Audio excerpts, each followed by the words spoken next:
Hello students. हमारा आज का टॉपिक है basic structure of C programme.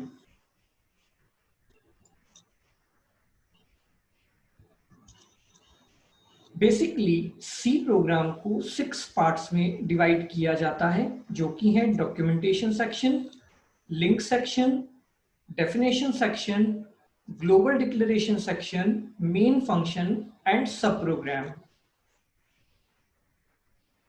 Documentation section.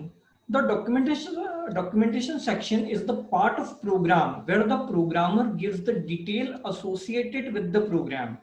Means program के साथ जो भी डिटेल्स हम एसोसिएटेड करना चाहते हैं, जैसे कि प्रोग्राम किसने डेवलप किया है, प्रोग्राम का नाम क्या है, किस दिन को वो डेवलप किया गया था, and the short description about the programme.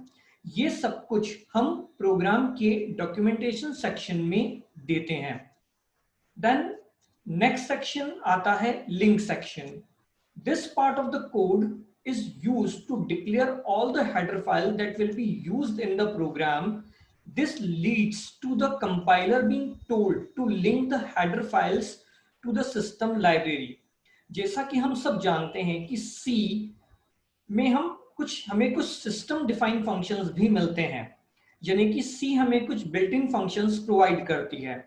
अब जब भी हम उन बिल्ट इन फंक्शंस को यूज करना चाहते हैं, पहले हमें उन फंक्शंस की लाइब्रेरी को अपने प्रोग्राम के साथ लिंक करना होता है।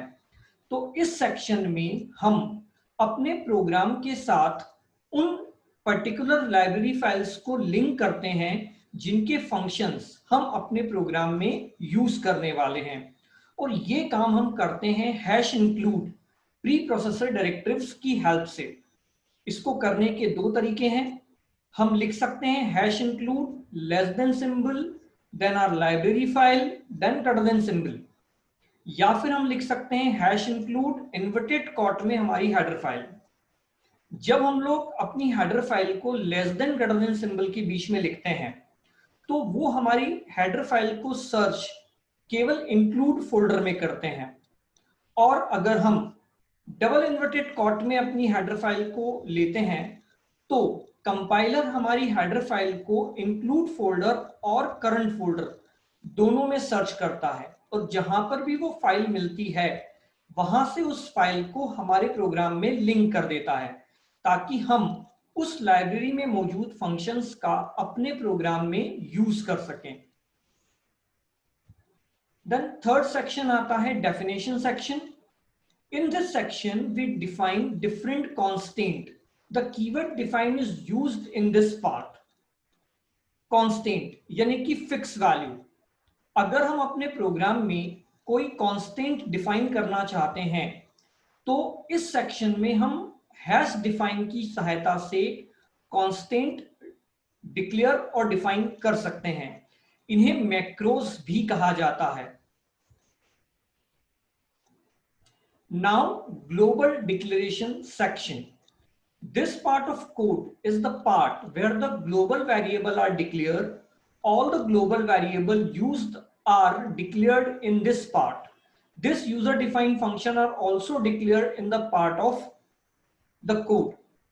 यानी कि जो भी वेरिएबल जिनको हम ड्यूरिंग द प्रोग्राम सभी फंक्शंस में इस्तेमाल करना चाहते हैं, उन्हें या वो फंक्शंस भी जो यूजर डिफाइंड फंक्शंस हैं, इस पार्ट में हम लोग डिक्लेयर करते हैं।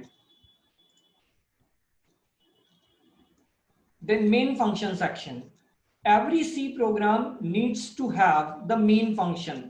हर सी प्रोग्राम को एक मेन फंक्शन की आवश्यकता होती है। Each main function contains two part. हर मेन फंक्शन में दो पार्ट होते हैं, a declaration part and the execution part. पहला डिक्लेरेशन पार्ट, दूसरा एग्जीक्यूशन पार्ट।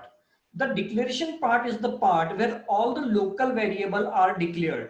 डिक्लेरेशन पार्ट वो होता है जहां वो वेरिएबल डिक्लेयर किए जाते हैं जिनका इस्तेमाल हम केवल मेन फंक्शन में करेंगे।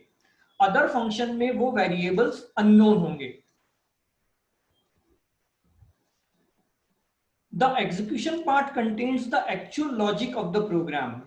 और एग्जीक्यूशन पार्ट में हम लोग हमारे प्रोग्राम का एग्जैक्ट एक्चुअल लॉजिक लिखते हैं, वो प्रोसेस लिखते हैं जो हमारा प्रोग्राम फॉलो करेगा और हमें अपना आउटपुट प्रोवाइड करेगा। Both the declaration and execution part are inside of the curly braces. देखें, हमने एक छोटा सा मेन फंक्शन यहां लिखा है, इंटीजर मेन पैरेंथेसिस के अंदर हमने लिखा वॉइड। दैट मीन्स कि मेन फंक्शन हमसे कोई वैल्यू नहीं लेगा, लेकिन हमें एक इंटीजर वैल्यू रिटर्न करेगा। देन हमने करली ओपन किया, हमने एक लोकल वेरिएबल a डिक्लेयर किया इंटीजर टाइप का, और साथ ही साथ उसको वैल्यू असाइन की है 10। देन हमने a की वैल्यू को प्रिंट किया, देन रिटर्न 0। दैट मीन्स हमने एक वैल्यू रिटर्न कर दी 0। Sub program section, all the user defined function are defined in this section of the program। वो सभी फंक्शंस जो यूजर अपनी नीड के अकॉर्डिंग बनाएगा, है ना भाई, वो फंक्शन जो ऑलरेडी सिस्टम हमें दे रहा है वो तो हमें लाइब्रेरी से मिल ही रहे हैं, लेकिन वो फंक्शंस जो यूजर अपनी नीड के अकॉर्डिंग बनाएगा, वो सभी फंक्शन हम सब प्रोग्राम सेक्शंस में रखते हैं। जैसे अगर हम एक छोटा सा फंक्शन बनाते हैं, integer add integer a comma integer of b, that means कि हम यहाँ पर एक इंटीजर फंक्शन डिक्लेयर कर रहे हैं जो हमसे 2 वैल्यू ले रहा है और एक वैल्यू हमें रिटर्न करेगा। एंड फंक्शन के डेफिनेशन पार्ट में हम लोगों ने लिखा return a plus B, that means कि ये फंक्शन a और b की वैल्यू को ऐड करके ये वैल्यू उस फंक्शन को रिटर्न करेगा जहां से हम इस फंक्शन को कॉल करेंगे। Thank you class.